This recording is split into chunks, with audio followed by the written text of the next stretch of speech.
Le principe de précaution, pour ma part, c'est très important. C'est très important. Vous savez que ce principe de précaution, comme l'a dit Sophie, a été mis dans la Constitution. Donc il y a eu un congrès où le Parlement a été convoqué, députés et sénateurs. Et ce principe de précaution a été voté à la quasi-unanimité des parlementaires de l'époque, qui sont souvent les parlementaires d'aujourd'hui, du reste. Sauf 30. Il y a eu 30 parlementaires qui n'ont pas voté ce principe de précaution. J'en faisais partie. Et je suis toujours très fier d'en faire partie. Et je n'ai pas du tout changé d'avis. C'est une des oppositions que j'ai avec Nathalie Kosciusko-Morizet. Ce principe de précaution a été très nocif. Très nocif.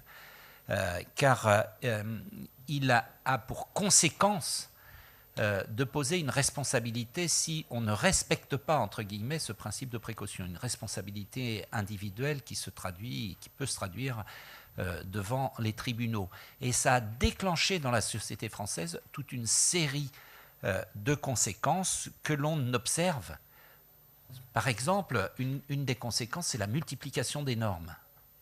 On se dit toujours, on va entamer la simplification, il y en a assez des normes, 400 000 normes, des collectivités. Il faut voir d'où elles viennent, ces normes. Alors elles viennent souvent, parfois, de l'Europe et des transcriptions, qui sont du reste, j'en dirai un mot tout à l'heure, beaucoup plus encadrées sévèrement par la législation française que par la législation européenne, qui fixe souvent des fourchettes, et nous, on se met toujours au niveau le plus terrible. Mais au-delà de cette production européenne de normes, il y a eu une accélération des normes dans la société française parce que tout le monde se couvre.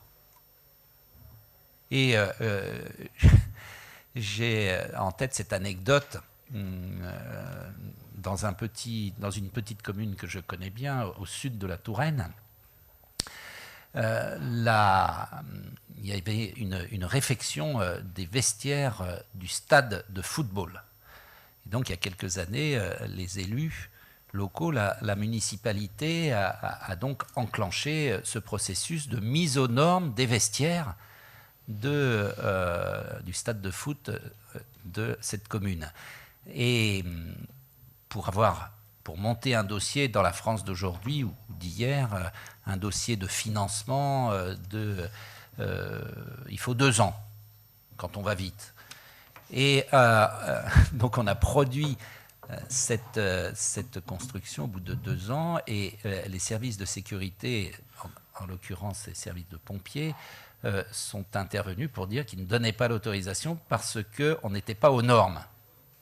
Alors c'est quand même demandé, puisque c'était précisément l'objet de mise aux normes, c'est demander ce qui n'allait pas, et bien c'est que la vitesse de réalisation du projet était moins rapide, puisqu'on a parlé de course automobile, que le changement de la norme.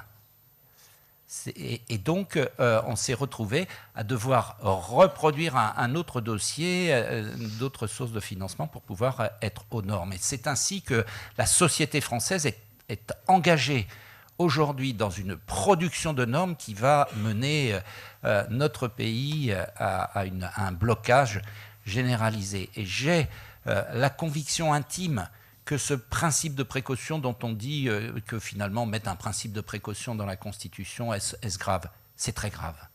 C'est très grave pour ces raisons et c'est aussi grave pour une autre chose. C'est que ça induit une méfiance à l'égard de la recherche, à l'égard donc du progrès.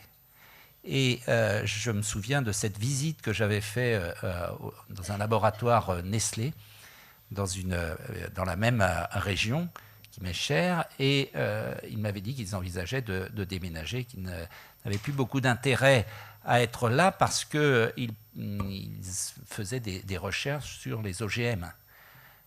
Et la production de cette recherche nécessitait d'être à l'air libre. Et donc pouvait induire une contamination éventuelle. Donc le principe de précaution s'appliquant, il ne pouvait pas le faire.